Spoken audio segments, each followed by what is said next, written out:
بسم اللہ الرحمن الرحیم۔ سامعین کرام، آپ سن رہے ہیں اردو کہانی ڈراپ سین، جس کے راوی اور مصنف ہیں مرزا امجد بیگ ایڈوکیٹ، اور اس کے ساتھ تحریر کرنے میں ان کی مدد کی ہے حسام بٹ نے، اور یہ اس سلسلے کی آخری اور قسط نمبر 4 ہے۔ مجھے امید ہے آپ کو میری یہ کاوش بھی پسند آئی ہوگی۔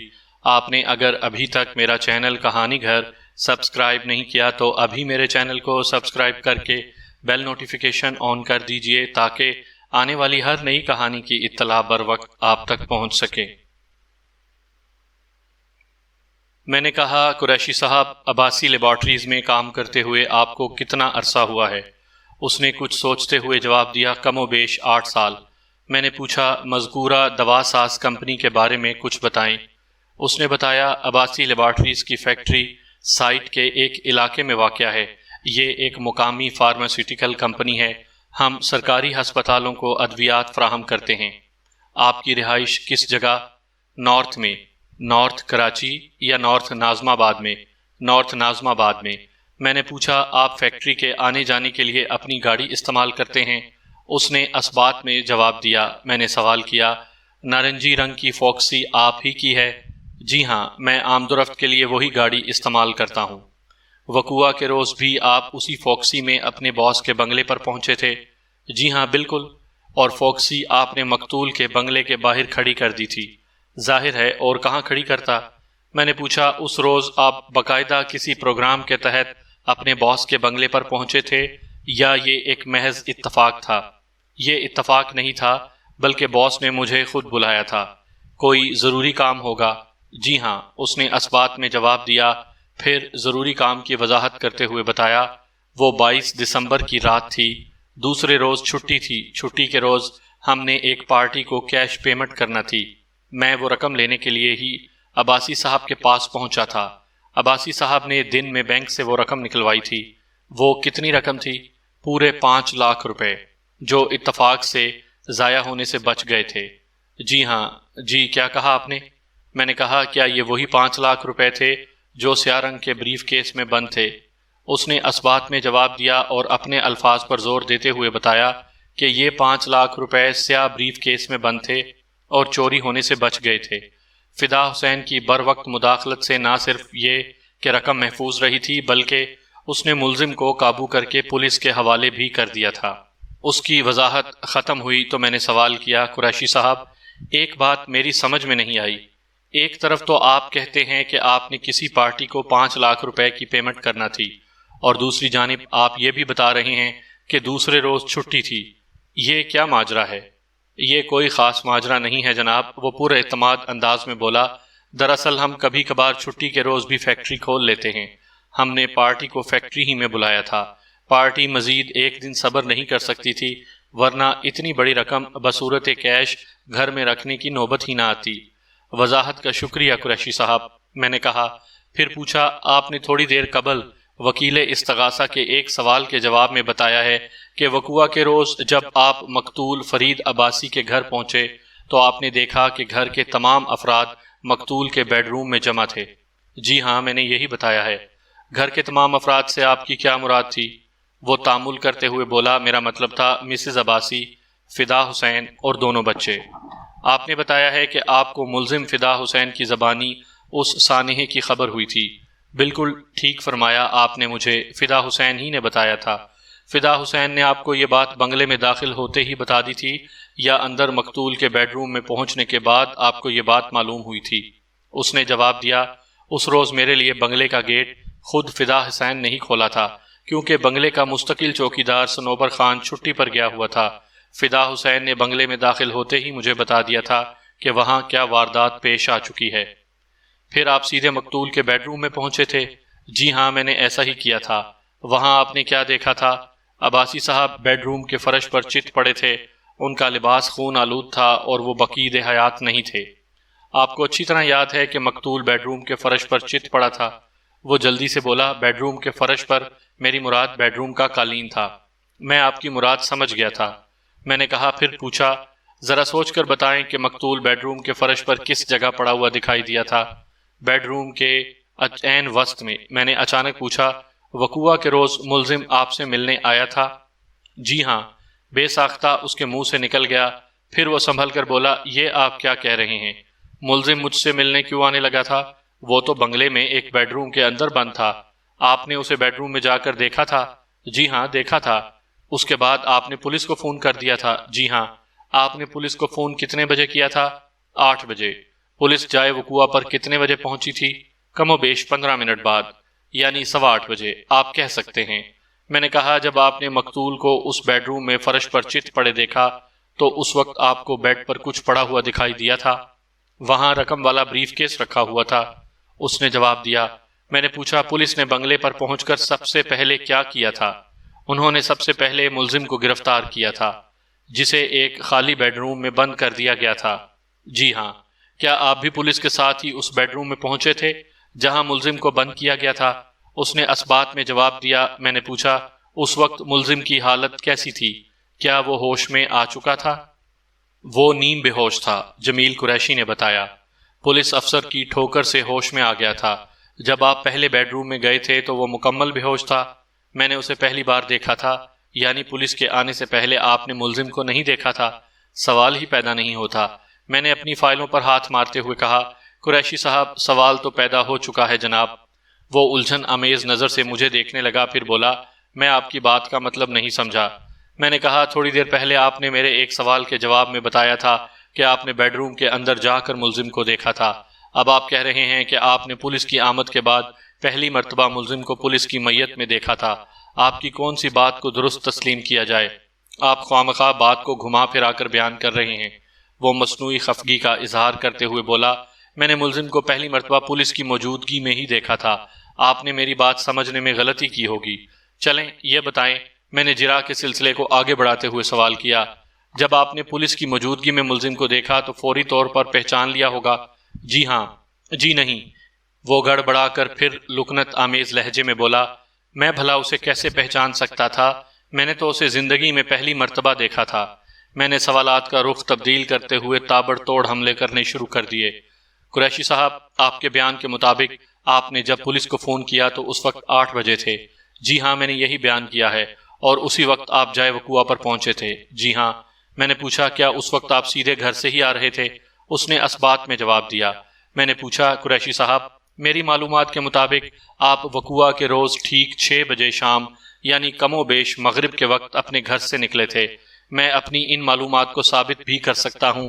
آپ ذرا معزز عدالت کو یہ بتائیں کہ نارتھ ناظم آباد سے PECHS تک پہنچنے میں آپ کو 2 گھنٹے کیوں لگے، جبکہ یہ فاصلہ زیادہ سے زیادہ آدھے گھنٹے میں طے کیا جا سکتا ہے؟ بقول آپ گھر سے سیدھے مقتول کے بنگلے پر پہنچے تھے۔ پہلی مرتبہ اس کے چہرے پر مجھے گھبراہٹ کے تاثرات نظر آئے۔ اپنی گھبراہٹ کو چھپانے کی کوشش کرتے ہوئے اس نے کھردرے لہجے میں کہا، آپ تو بال کی کھال نکالنے کی کوشش کر رہے ہیں جناب۔ یہ بہت ضروری ہے۔ میں نے کہا، آپ میرے سوال کا جواب دیں۔ وہ بولا، میں راستے میں ایک سنیک بار پر رک گیا تھا، مجھے کچھ بھوک محسوس ہو رہی تھی، میں نے وہاں سے ایک سینڈوچ اور کافی لی تھی۔ کیا آپ اپنی بات کو ثابت کر سکتے ہیں؟ آپ سینڈوچ اور کافی کا بل معزز عدالت میں پیش کر سکتے ہیں؟ میں نے بل سنبھال کر نہیں رکھا۔ اس موقع پر وکیل استغاثہ نے عدالت میں اپنی موجودگی کا یقین دلایا۔ وہ اپنے گواہ کی حمایت میں گویا ہوا جناب اعلیٰ وکیل صفائی استغاثہ کے معزز گواہ کو خوامخواہ ہراساں کرنے کی کوشش کر رہے ہیں۔ اول تو چھوٹے موٹے سنیک بار اور کافی ہاؤس بل وغیرہ کا تکلف ہی نہیں کرتے۔ گواہ نے بل سنبھال کر نہ رکھنے کا اقرار کیا ہے۔ میں نے وکیل سرکار کی بات کاٹ کر کہا، اس سے ثابت ہوتا ہے کہ سنیک بار والوں نے بل ضرور دیا تھا۔ دیا ہوگا، وکیل استغاثہ نے بے پرواہی سے کندھے اچکائے، مگر وہ بل کوئی اتنی اہم دستاویز نہیں تھی جسے گواہ کسی لاکر میں رکھوا دیتا۔ جناب اعلیٰ، میرے فاضل دوست کے اس طفلانہ سوال کا کیا جواز ہے؟ میں نے کہا، عدالت میں گواہ یا ملزم پر جرح کے دوران میں ہر قسم کا سوال کیا جا سکتا ہے، اس میں طفلانہ یا بزرگانہ کی کوئی تخصیص نہیں ہوتی۔ گزشتہ پیشی پر آپ نے میرے موکل کو ہر طرح کے سوالات سے گھیرنے کی کوشش کی تھی۔ مجھے اعتراض ہے جناب اعلیٰ، وکیل استغاثہ نے تیز آواز میں کہا۔ میرے فاضل دوست غیر موزوں لفظ استعمال کرنے کی کوشش کر رہے ہیں۔ میں نے تو ایسی کوئی کوشش نہیں کی۔ میں نے جج کی طرف دیکھتے ہوئے کہا، جناب، میں نے تو وکیل استغاثہ کی ایک بات کا جواب دیا تھا۔ اگر انہیں میرے الفاظ سے ٹھیس پہنچی ہو تو میں معذرت خواہ ہوں۔ میں نے محسوس کیا جج بار بار گھڑی کی طرف دیکھ رہا تھا۔ آج عدالت میں ہمارا کیس ذرا تاخیر سے لگا تھا اور عدالت کا وقت ختم ہونے میں چند منٹ باقی رہ گئے تھے۔ جج نے ہماری باہمی نوک جھوک کو نظر انداز کرتے ہوئے مجھ سے سوال کیا، بیگ صاحب آپ گواہ سے اور کچھ پوچھنا چاہتے ہیں؟ آف کورس یور آنر، میں نے سر جھکاتے ہوئے کہا، پھر کٹہرے میں کھڑے ہوئے جمیل قریشی کی جانب متوجہ ہو گیا۔ قریشی صاحب، آپ کی تعلیم کہاں تک ہے؟ خاصا جھنجھلایا ہوا تھا، بولا، گھر سے اسکول، اسکول سے کالج اور کالج سے یونیورسٹی تک ہے۔ جج نے اسے ڈانٹ پلائی، مسٹر قریشی، عدالت کے وقار کا خیال رکھو، بیگ صاحب جو پوچھ رہے ہیں اس کا ٹھیک ٹھیک جواب دو۔ وہ لا تعلقی آمیز لہجے میں بولا، میں نے کیمسٹری میں ایم ایس سی کیا ہے۔ ماشاءاللہ، میں نے سراہنے والے انداز میں کہا۔ وہ ناگواری سے مجھے دیکھنے لگا۔ میں نے کہا، جنرل مینیجر صاحب، آپ نے کیمسٹری میں ماسٹرز کیا ہے اور سونے پہ سہاگا یہ کہ آپ ایک دوا ساز کمپنی میں ایک نہایت اہم عہدے پر فائز ہیں۔ ادویات اور ان کے استعمال کے بارے میں آپ کو تو کافی معلومات ہوں گی۔ اس نے کوئی جواب نہ دیا۔ میں نے ہائیڈروجن کا کیپسول اپنی جیب سے نکالا اور گواہ کو دکھاتے ہوئے پوچھا، کیا آپ بتا سکتے ہیں کہ یہ انجیکشن کس کام آتا ہے؟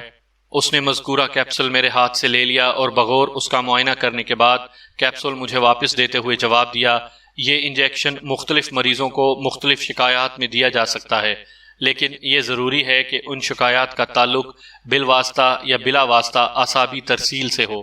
بنیادی طور پر یہ انجیکشن نیورو ٹرانسمیشن کی بحالی کے لیے دیا جاتا ہے۔ Thank you my dear witness. اس کے ساتھ ہی عدالت کا وقت ختم ہو گیا۔ جج نے دلائل کے لیے 15 روز بعد کی تاریخ دے کر عدالت برخاست کر دی۔ آئندہ پیشی پر عدالتی کارروائی کا آغاز وکیل استغاثہ کے دلائل سے ہوا۔ اس نے میرے موکل کے خلاف بڑھ چڑھ کر دلائل دیے اور اسے قرار واقعی سزا دینے کی اپیل کی۔ جبکہ وکیل استغاثہ کے دلائل ختم ہوئے تو میں نے ملزم آصف علی کی حمایت میں بولنا شروع کیا۔ میں نے جج کو مخاطب کرتے ہوئے کہا، جناب اعلیٰ، اب تک کی عدالتی کارروائی سے بہت سی ایسی باتیں سامنے آئی ہیں جس سے استغاثہ کے گواہوں کی دروغ گوئی اور پولیس کی تفتیش کی غلطیوں کی نشاندہی ہوتی ہے۔ میں یہاں پر یہ کہنا چاہوں گا کہ پولیس نے اس کیس کی تفتیش میں نہایت غفلت کا مظاہرہ کیا ہے۔ پولیس کو چاہیے تھا کہ وہ ملزم کے ہاتھوں کا پیرافن ٹیسٹ کرواتی، لیکن اس نے اس ٹیسٹ کی ضرورت محسوس نہیں کی۔ علاوہ ازیں فنگر پرنٹس کی رپورٹ کے مطابق ریوالور کے دستے اور بریف کیس کے ہینڈل پر میرے موکل کی انگلیوں کے نشانات پائے گئے ہیں، جبکہ کم از کم بریف کیس کے ہینڈل پر تو گواہ فدا حسین کی انگلیوں کے نشانات پائے جانا چاہیے تھا۔ اس سے یہ بات ظاہر ہوتی ہے کہ میرے موکل کو اینٹا غفیل کرنے کے بعد ایک سوچی سمجھی سازش کے تحت پھانسا گیا ہے۔ بریف کیس کے ہینڈل اور آلۂ قتل کے دستے پر اس کی انگلیوں سے اندازہ ہوتا ہے کہ اس سازش میں مقتول کے گھر کے افراد ہی شامل ہیں۔ گواہ فدا حسین کی شہادت اس کے سابق ریکارڈ کی بنا پر قابل اعتبار نہیں ہے۔ میں نے ایک لمحے کو توقف کیا، پھر سلسلہ کلام کو جاری رکھتے ہوئے کہا، جناب اعلیٰ، واقعات کو جس طرح تروڑ مروڑ کر پیش کیا گیا ہے، حقیقت اس کے برعکس ہے۔ میرا موکل ایک بے گناہ شخص ہے۔ اس کی معصومیت اور حد سے بڑی ہوئی سادگی نے اسے اس مصیبت میں مبتلا کر دیا ہے۔ وہ تو خلوص نیت سے ایک چوری شدہ بریف کیس اس کے مالک کو واپس کرنے آیا تھا۔ ان واقعات کا بالتفصیل ذکر کیا جا چکا ہے اور ہر بات معزز عدالت کے علم میں ہے۔ میرا موکل ایک سوچی سمجھی یا بروقت سوجنے والی سازش کا شکار ہوا ہے۔ میں نے حاضرین عدالت پر ایک اچٹتی سی نگاہ ڈالی، پھر اپنا روئے سخن جج کی جانب موڑتے ہوئے کہا، یور آنر، اس مقدمے میں استغاثہ کا گواہ فدا حسین، مقتول کی بیوہ فرحت عباسی، جنرل مینیجر جمیل قریشی اور انکوائری آفیسر نواز نیازی بڑے واضح الفاظ میں اس بات کی تصدیق کر چکے ہیں کہ جب وہ مقتول کے بیڈ روم میں پہنچے یکے بعد دیگرے تو انہوں نے مقتول فرید عباسی کو خون میں لت پت لاش بیڈ روم کے عین وسط پر پڑی ہوئی دیکھی تھی۔ اس کے جسم میں 3 گولیاں لگی تھیں اور وہ مردہ حالت میں چت پڑا تھا، جبکہ یہ ممکنات میں سے نہیں ہے۔ وکیل استغاثہ اور انکوائری آفیسر نے بیک وقت حیرت امیز نظر سے مجھے دیکھا۔ ان کی آنکھوں میں سوالات کی بھرمار تھی، مگر وہ منہ سے کچھ نہیں بولے۔ میں نے کہا، جناب اعلیٰ، پولیس کا یہ دعویٰ ہے کہ اس نے اپنے حتمی رپورٹ میں خاص طور پر اس بات کا ذکر کیا ہے کہ میرے موکل نے مقتول کی مزاحمت پر اسے شوٹ کیا تھا۔ یعنی بقول پولیس، جب ملزم آصف علی نوٹوں سے بھرا ہوا بریف کیس چرا کر فرار ہو رہا تھا تو مقتول نے اسے روکنے کی کوشش کی تھی، اور جواب میں ملزم نے اپنے ریوالور کی 3 گولیاں مقتول کے جسم میں پیوست کر دیں، جن میں سے دل میں لگنے والی گولی اس کی موت کا سبب بنی۔ میں اس تمام وضاحت سے صرف یہ ثابت کرنا چاہتا ہوں کہ پولیس کی رپورٹ ایک قیاس آرائی سے زیادہ کچھ نہیں ہے، حقیقت سے اس کا دور کا بھی علاقہ نہیں ہے۔ اور حقیقت کیا ہے؟ جج نے استفسار کیا۔ میں نے کھنکار کر گلا صاف کیا اور ڈرامائی انداز میں کہا، حقیقت یہ ہے جناب اعلیٰ کہ مقتول کسی بھی قسم کی مزاحمت کے قابل ہی نہیں تھا۔ یہ آپ کیا کہہ رہے ہیں؟ ایسا کیسے ممکن ہے؟ یہ وہ سوالات تھے جو وکیل استغاثہ اور انکوائری آفیسر نے یک بیک کہے تھے۔ جج بھی اپنی سیٹ پر سیدھا ہو کر بیٹھ گیا تھا۔ اس نے مجھے مخاطب کرتے ہوئے کہا، بیگ صاحب اپنی بات کی وضاحت کریں۔ میں نے ٹھہرے ہوئے لہجے میں بولنا شروع کر دیا۔ جناب اعلیٰ، مقتول اپنی موت سے لگ بھگ 6 ماہ قبل کسی نجی صدمے کے باعث فالج کا شکار ہو گیا تھا۔ نجی صدمے کی تفصیلات بوقت ضرورت پیش کی جا سکتی ہیں۔ بہرحال مقتول فرید عباسی فالج کے اٹیک کے بعد اپنے بستر کا ہو کر رہ گیا تھا۔ اس کا نچلا دھڑ یعنی ناف سے نیچے کا پورا بدن بشمول ٹانگیں بے حس و حرکت ہو گیا تھا۔ بالائی جسم سے اس حصے کا کوئی تعلق رابطہ نہیں رہا تھا، جیسا کہ فالج کے حملے میں ہو جاتا ہے۔ اس خطرناک حملے کے بعد سے مقتول کو اپنی مرضی سے اپنے بستر سے اٹھنا نصیب نہیں ہوا تھا، حتیٰ کہ اس کی ہوائج ضروریات بھی بستر پر ہی پوری کی جاتی تھیں۔ اس دوران میں مقتول شہر کے ایک معروف نیورو فزیشین کے زیر علاج رہا تھا۔ گواہ فرحت عباسی اور جمیل قریشی کے بیانات سے اس بات کی تصدیق ہوتی ہے کہ مقتول کو دیگر ادویات کے ساتھ ساتھ نیورو ٹرانسمیشن کی بحالی کے لیے ہائیڈروجن کے انجیکشن بھی دیے جاتے تھے۔ ان تمام حالات و واقعات کی روشنی میں یہ ممکن نہیں رہتا کہ مقتول کسی چور کے خلاف مزاحمت کرتا اور جواب میں چور اسے شوٹ کر دیتا۔ کمرے کے وسط میں پڑی ہوئی مقتول کی لاش سے ظاہر ہوتا ہے کہ اسے پہلے زبردستی بیڈ سے گھسیٹ کر نیچے فرش پر پھینکا گیا، بعد ازاں اسے شوٹ کر دیا گیا۔ کوئی چور جس کے ہاتھ نوٹوں سے بھرا ہوا بریف کیس لگ چکا ہو، وہ ایک مفلوج شخص کی اس طرح بے حرمتی نہیں کر سکتا۔ اس کے پاس اتنی مہلت نہیں ہوتی۔ وہ ان بکھیڑوں میں الجھنے کے بجائے موقع واردات سے جلد از جلد دور نکل جانے کی کوشش کرتا ہے۔ میں نے تھوک نگل کر اپنا حلق تر کیا، پھر دلائل کا سلسلہ جاری رکھتے ہوئے کہا، یور آنر، جس نوٹوں سے بھرے ہوئے بریف کیس کی چوری کا الزام میرے موکل پر لگایا گیا ہے، وہ بریف کیس میرے سادہ دل موکل نے ایک چور سے چھینا تھا۔ میں وضاحت کے ساتھ یہ واقعہ بیان کر چکا ہوں۔ واضح رہے کہ مذکورہ چور نے یہ بریف کیس ایک نارنجی رنگ کی فوکسی کی پیسنجر سیٹ سے چرایا تھا۔ مذکورہ فوکسی مقتول کے بنگلے کے گیٹ کے پاس کھڑی تھی، اور یہ فوکسی استغاثہ کے گواہ اور مقتول کے جنرل مینیجر جمیل قریشی کی ملکیت ہے۔ اب اس بات کی وضاحت تو جنرل مینیجر صاحب ہی کر سکتے ہیں کہ مسروقہ بریف کیس ان کی گاڑی میں کس طرح پہنچا تھا۔ میں تو معزز عدالت سے بس اتنی سی استدعا کروں گا کہ میرا موکل ایک بے گناہ شخص ہے، وہ اس شہر کا باسی نہیں ہے۔ اس کے والد کو ہر پیشی پر ضلع راولپنڈی سے سینکڑوں میل کا سفر طے کر کے عدالت آنا پڑتا ہے، لہٰذا میں درخواست کرتا ہوں کہ میرے موکل کی درخواست ضمانت منظور کی جائے اور اس کے ساتھ ہی پولیس کو ہدایت کی جائے کہ وہ جلد از جلد حقائق سے پردہ اٹھانے کی کوشش کرے۔ That's all, Your Honor۔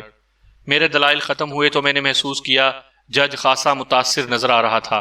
اس کے چہرے کے تاثرات سے اندازہ ہوتا تھا کہ وہ حقیقت کی تہ تک پہنچ چکا ہے۔ تھوڑی دیر کی خاموشی کے بعد اس نے مجھے مخاطب کیا، بیگ صاحب، کیا آپ اپنے دلائل کی صداقت کو ثابت کرنے کے لیے مذکورہ نیورو فزیشین کو صفائی کے گواہ کے طور پر عدالت میں پیش کر سکتے ہیں؟ آپ کا حکم ہو تو ابھی حاضر کر سکتا ہوں۔ کیا مطلب؟ یور آنر، میں نے مضبوط لہجے میں کہا، مقتول کے معالج خصوصی اس شہر کے معروف نیورو فزیشین ڈاکٹر متین ہاشمی اس وقت عدالت کے کمرے میں موجود ہیں۔ میری بات سن کر وکیل استغاثہ کو گویا سانپ سونگ گیا۔ انکوائری آفیسر بھی خاصا مضطرب نظر آ رہا تھا، وہ بار بار پہلو بدل رہا تھا۔ ڈاکٹر ہاشمی کی عدالت میں موجودگی فہیم غوری صاحب کی مرہون منت تھی۔ غوری صاحب کی خصوصی درخواست پر انہوں نے اپنے قیمتی وقت کا کچھ حصہ میرے مقتول کی بے گناہی ثابت کرنے کے لیے وقف کر دیا تھا۔ جج کی اجازت سے ڈاکٹر متین ہاشمی نے اپنا مختصر سا بیان نوٹ کروایا، مقتول مریض فرید عباسی کی بیماری اور علاج کے بارے میں عدالت کو تفصیلات فراہم کی، اور بعد میں میرے سوالات کا جواب دیتے ہوئے اپنے بیان کی وضاحت کر دی۔ میرے سوالات کے اختتام کے بعد جج نے وکیل سرکار کو ڈاکٹر صاحب پر جرح کرنے کی دعوت دی۔ میرا خیال ہے میرے کہنے کو اب کچھ نہیں بچا۔ وکیل سرکار کے لہجے میں دنیا جہاں کی مایوسی بھری ہوئی تھی۔ جناب اعلیٰ، میں کچھ کہنا چاہتا ہوں، اچانک تفتیشی آفیسر نواز نیازی نے جج کو مخاطب کرتے ہوئے کہا۔ کہو، کیا کہنا چاہتے ہو؟ سر، میں آپ سے علیحدگی میں گفتگو کرنا چاہتا ہوں۔ کیا کوئی بہت اہم بات ہے؟ بہت اہم جناب، جو بھی بات ہے عدالت کے روبرو کہہ دو۔ انکوائری آفیسر نے چہرے پر یتیمیت اور مسکینیت کے ملے جلے تاثرات سجاتے ہوئے التجا آمیز لہجے میں کہا، جناب اعلیٰ، میں جو کچھ کہنا چاہتا ہوں اس کا تعلق ایک نہایت ہی اہم معاملے سے ہے۔ اگر میں نے وہ بات سب کے سامنے کہہ دی تو ممکن ہے اس کی افادیت میں کوئی فرق پڑ جائے۔ اس بات کا زیر سماعت کیس سے بڑا گہرا تعلق ہے۔ جج چند لمحے کچھ سوچتا رہا، پھر مجھ سے مخاطب ہو کر پوچھا، بیگ صاحب، آپ کو تو کوئی اعتراض نہیں ہے؟ مجھے کوئی اعتراض نہیں ہے جناب اعلیٰ، میں نے کہا۔ جج نے اپنی کرسی سے اٹھتے ہوئے تفتیشی آفیسر سے کہا، آؤ میرے ساتھ۔ پھر جج نے اپنے چیمبر کی جانب قدم بڑھا دیے۔ تفتیشی آفیسر نے کہا، جناب اعلیٰ، میں بیگ صاحب کی موجودگی میں آپ سے بات کرنا چاہتا ہوں۔ جج نے مجھے بھی ساتھ آنے کا اشارہ کیا۔ میں کچھ بات کو سمجھ رہا تھا۔ جج نے اپنے چیمبر میں پہنچنے کے بعد تفتیشی آفیسر کو سوالیہ نظروں سے دیکھا اور کہا، وہ خاص بات کون سی ہے جو تم علیحدگی میں مجھ سے کہنا چاہتے ہو، اور علیحدگی بھی ایسی جس میں وکیل مخالف کی موجودگی بھی ضروری ہو؟ تفتیشی آفیسر نے تھوک نگل کر حلق تر کیا، پھر گویا ہوا، جناب اعلیٰ، مجھے فرید عباسی مرڈر کیس کے سلسلے میں کچھ اہم ٹپس ملے ہیں۔ ان ٹپس کی تصدیق کے لیے مجھے 3 افراد کے ناقابل ضمانت وارنٹ گرفتاری درکار ہیں۔ پھر جج کے استفسار پر تفتیشی آفیسر نے مذکورہ بالا ٹپس کی وضاحت کی۔ تفتیشی آفیسر کی فراہم کردہ معلومات کا تعلق مقتول کی نجی زندگی، خاص طور پر فرحت عباسی اور جمیل قریشی کے خفیہ مراسم سے تھا۔ مجھے یہ ساری باتیں پہلے ہی معلوم تھیں۔ جج نے پوری بات سننے کے بعد تفتیشی آفیسر سے پوچھا، تمہیں کن 3 افراد کے وارنٹ گرفتاری چاہیے؟ اس نے جواب دیا، مسز فرحت عباسی، جمیل قریشی اور فدا حسین۔ مجھے شک ہے کہ ان تینوں میں سے کوئی قاتل ہے یا قاتل کے بارے میں جانتا ہے۔ گویا آپ یہ بات تسلیم کرتے ہیں کہ ملزم آصف علی بے گناہ ہے۔ جج نے تفتیشی آفیسر کو گھورا۔ وہ بولا، حالات و واقعات تو اسی جانب اشارہ کر رہے ہیں۔ جج کسی گہری سوچ میں ڈوب گیا۔ جج ساری بات سمجھ چکا تھا۔ تفتیشی آفیسر کے علیحدگی میں بات کرنے کا مطلب بھی بہت واضح تھا۔ اگر بھری عدالت میں استغاثہ کے ان 3 گواہوں کی گرفتاری کے وارنٹ کا تذکرہ کیا جاتا تو ممکن تھا کہ وہ تینوں یا ان میں سے کوئی 2 یا کم از کم 1 گرفتاری سے پہلے ہی غائب ہو جاتا۔ پھر جج میرے دلائل سے اصل واقعے کی تہہ تک پہنچ چکا تھا۔ میرے پرزور دلائل نے اسے متاثر کیا تھا۔ تھوڑی دیر کے بعد ہم دوبارہ عدالت کے کمرے میں آ گئے۔ ہم سے مراد میں اور تفتیشی آفیسر نواز نیازی۔ جج 10 منٹ کے بعد اپنے چیمبر سے نکلا تھا۔ جج نے اپنی کرسی پر بیٹھنے کے بعد دوبارہ عدالتی کارروائی کا آغاز کیا۔ وہ اپنے سامنے میز پر پھیلے ہوئے مختلف کاغذات کا بغور مطالعہ کرتا رہا۔ پھر عدالت کا وقت ختم ہو گیا۔ جج نے 1 ہفتے بعد کی تاریخ دے کر عدالت برخاست کر دی۔ اگلی پیشی پر عدالت نے میرے موکل اور اس کیس کے ملزم آصف علی کو باعزت بری کر دیا۔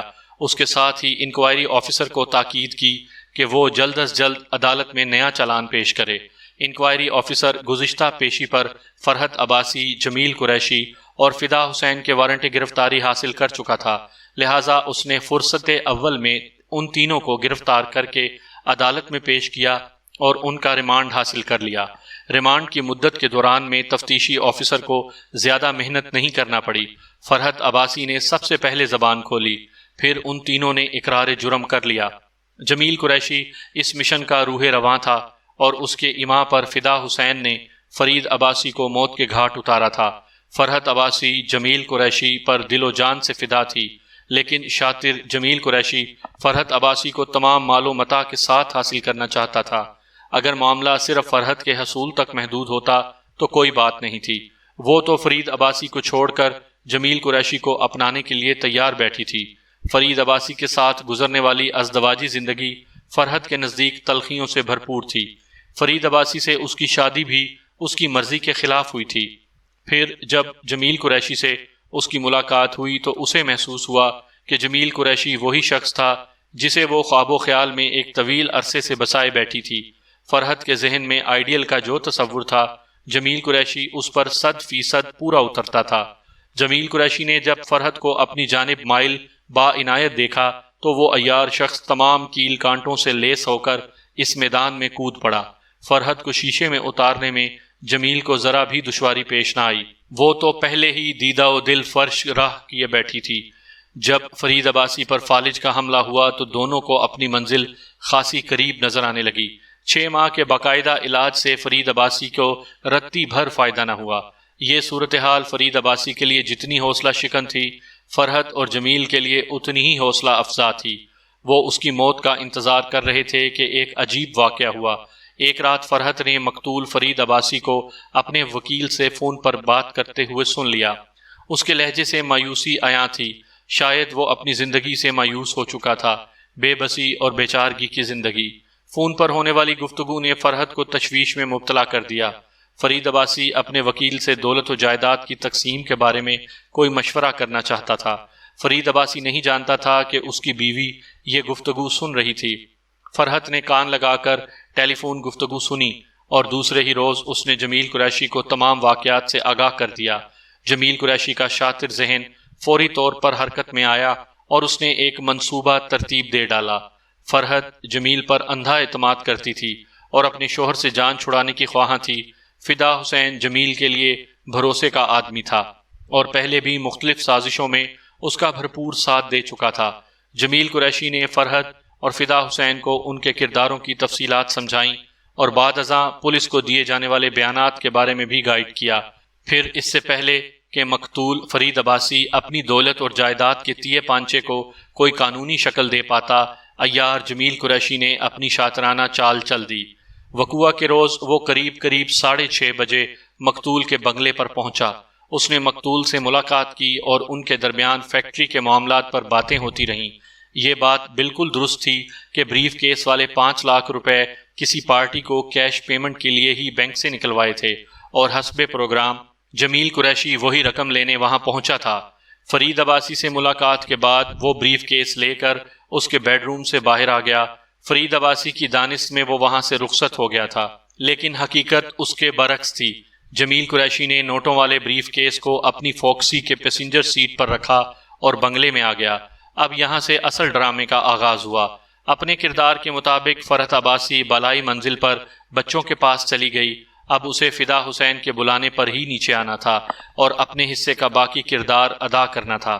فدا حسین نے اپنے حصے کے کردار کا آغاز کیا۔ وہ مقتول فرید عباسی کے بیڈ روم میں پہنچا، بیڈ روم کے دروازے کو اندر سے بند کیا۔ اس سے پہلے کہ فرید عباسی اس کے عزائم سے واقف ہو پاتا، فدا حسین نے اسے گھسیٹ کر بیڈ سے نیچے اتارا اور بیڈ روم کے فرش پر پھینک کر ریوالور سے شوٹ کر دیا۔ کہتے ہیں کہ ذہین سے ذہین مجرم بھی غلطی کرتا ہے۔ فدا حسین سے بھی ایک فاش غلطی ہو چکی تھی جس کا اسے اس وقت متعلق احساس نہ تھا۔ اگر وہ مقتول کو بستر کے اوپر ہی شوٹ کر دیتا تو ممکن تھا حالات کا نقشہ کچھ دوسرا ہی ہوتا۔ فرید عباسی کو زندگی کی قید سے آزادی دلانے کے بعد اس نے کمرے میں موجود چیزوں کی ترتیب میں کچھ گڑبڑ پیدا کی تاکہ افراتفری کے آثار پیدا ہو جائیں۔ اس کے بعد اس نے جمیل قریشی کو جا کر بتایا کہ کام حسب پروگرام ہو چکا ہے۔ جمیل قریشی نے جا کر موقع کا جائزہ لیا، آلہ قتل کو اچھی طرح صاف کر کے اس پر سے فدا حسین کی انگلیوں کے نشانات پیدا کیے اور اسے ایک طرف پھینک دیا، یعنی بیڈ روم کی شمالی دیوار کی جانب۔ اس کے بعد مطمئن ہو کر وہ وہاں سے جانے کے لیے بنگلے کے گیٹ کی طرف بڑھ گیا۔ طے یہ ہوا تھا کہ جمیل قریشی کی روانگی سے ٹھیک 15 منٹ بعد فدا حسین اوپر جا کر فرحت عباسی کو بلا لائے گا۔ اس کے بعد فرحت عباسی نے پولیس کو فون کر کے چوری اور قتل کی واردات کے بارے میں اطلاع دینا تھی، لیکن یہاں کچھ گڑبڑ ہو گئی۔ جمیل قریشی جیسے ہی مین گیٹ کے قریب پہنچا، اطلاعی گھنٹی بج اٹھی۔ اس نے گیٹ کھولا تو آصف علی کو اپنے سامنے پایا۔ پھر آصف علی سے ہونے والی گفتگو سے جمیل قریشی کے شیطانی ذہن نے ایک اور منصوبہ ترتیب دے ڈالا۔ اس نے جھانسے سے آصف علی کو بنگلے کے اندر بلایا۔ اسے بعد ازاں بے بس کر کے ایک بیڈ روم میں بند کر دیا گیا۔ اسی دوران میں کمال پھرتی کا مظاہرہ کرتے ہوئے آصف علی کی بے خبری میں ریوالور پر اور بریف کیس کے ہینڈل پر اس کی انگلیوں کے نشانات ثبت کیے گئے۔ ریوالور کو واپس پہلے والی جگہ پر ڈال دیا گیا اور چوری کے ڈرامے میں حقیقت کا رنگ بھرنے کے لیے بریف کیس کو مقتول کے بیڈ پر رکھ دیا گیا۔ آصف علی کی شکل میں ایک سیدھا سادہ شکار ان کے ہتھے چڑھ چکا تھا۔ بعد ازاں جمیل قریشی نے واپسی کا ارادہ ترک کر دیا کیونکہ اس ڈرامے کے ڈراپ سین کا سکرپٹ اب تبدیل ہو چکا تھا۔ جمیل قریشی نے فدا حسین کو بھیج کر بالائی منزل سے فرحت عباسی کو بلوایا اور اسے نئی صورتحال سے آگاہ کیا۔ اس کے کچھ ہی دیر بعد جمیل قریشی قریبی پولیس اسٹیشن کے نمبر ڈائل کر رہا تھا۔ جمیل قریشی کا ترتیب دیا ہوا منصوبہ اپنی جگہ مکمل تھا، خاص طور پر اس منصوبے میں ہنگامی یا اتفاقی طور پر شامل کیا جانے والا ڈراپ سین تو بہت ہی جاندار تھا، لیکن فدا حسین کی ایک بظاہر معمولی نظر آنے والی غلطی نے میرے ذہن میں حقیقت کے کئی دروازے کھول دیے تھے۔ وہ معمولی سی دکھائی دینے والی غلطی بعد ازاں انتہائی سنگین غلطی ثابت ہوئی تھی۔ قدرت کی مصلحتوں کو سمجھنا آسان نہیں۔